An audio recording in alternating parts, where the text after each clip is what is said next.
With all you've learned so far, it's easy to see how brain training can work in theory by helping you to create stronger connections throughout your brain and create new connections entirely, thereby learning new skills and improving those you have. This has given rise to a lot of brain training programs and sites that teach you to do things like performing maths tests or memory challenges. And the more you do this, in theory, the more you'll strengthen those skills and the better your memory, attention, or mental arithmetic will become. Which sounds like a seal of approval. Should you go ahead and start using that kind of brain training? I argue no.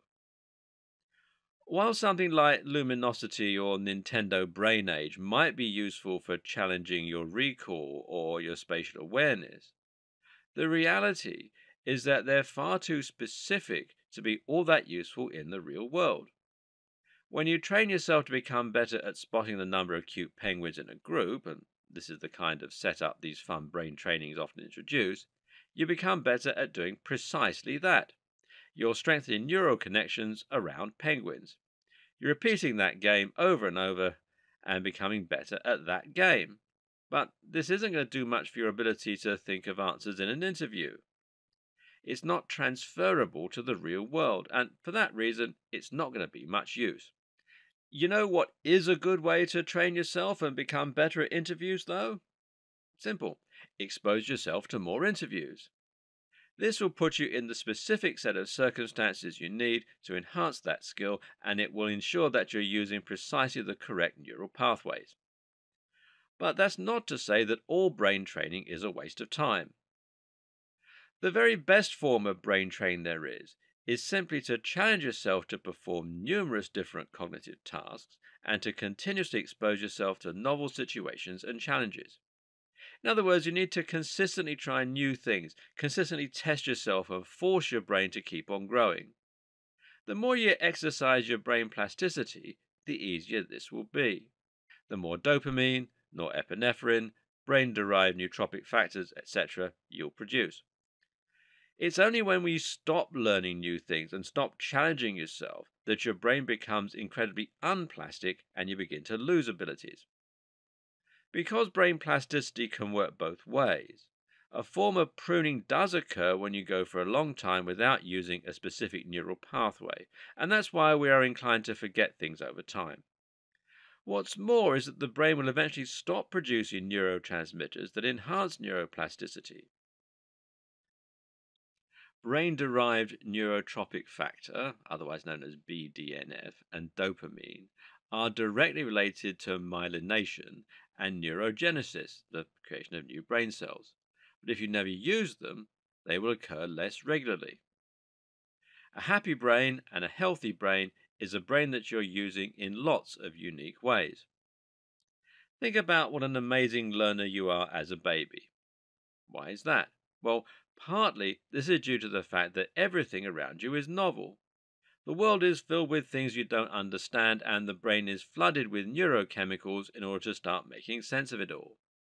As you get older, more connections are created and you understand the world more. However, you'll still continue learning lots of new things and experiencing lots of new things as you go to school and college, as you move home, as you go through puberty, when you learn to drive, when you try out new hobbies. But then you reach adulthood. You find a happy relationship, you fall into a job you like, and your life finds a rhythm. You do that same job day in, day out for the next 50 years. And the older you get, the fewer new experiences you expose yourself to. You stick with the same friends, you stick at the same hobbies, and your brain stops growing. And this can eventually lead to danger as you become more likely to experience age related cognitive decline or brain disorders like Alzheimer's or dementia.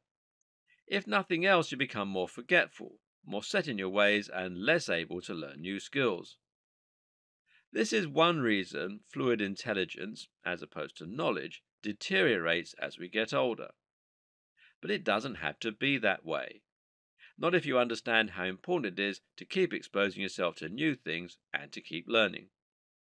Keep learning new languages, learn new games, meet new people, explore new places.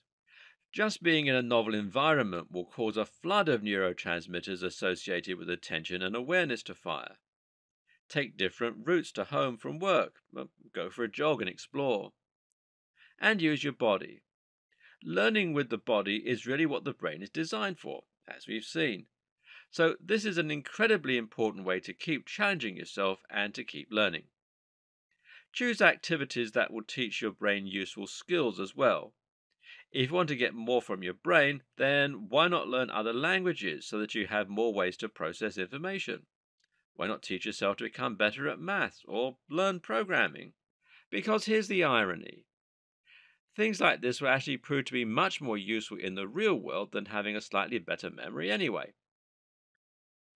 What might surprise you is just how effective computer games can be with all this when it comes to improving your brain power.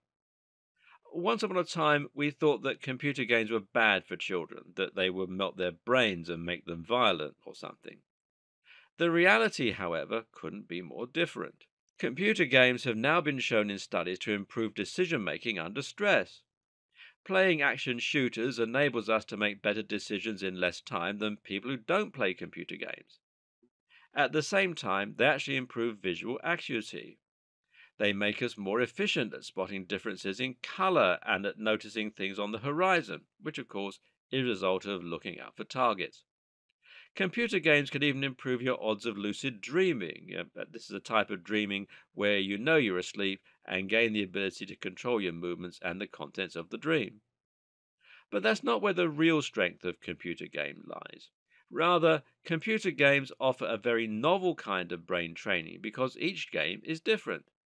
Each game uses different controls, which teaches us different motor skills, and each game introduces us to new 3D environments. Sometimes even the physics will change. Each time you pick up a new game, you're forced to learn the new controls and the new rules.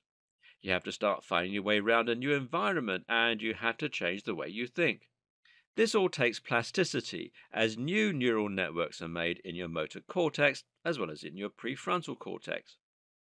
Each time you learn a new game, it's like learning a new skill, and you have the exact same releases of dopamine, more so in effect, when you get it right.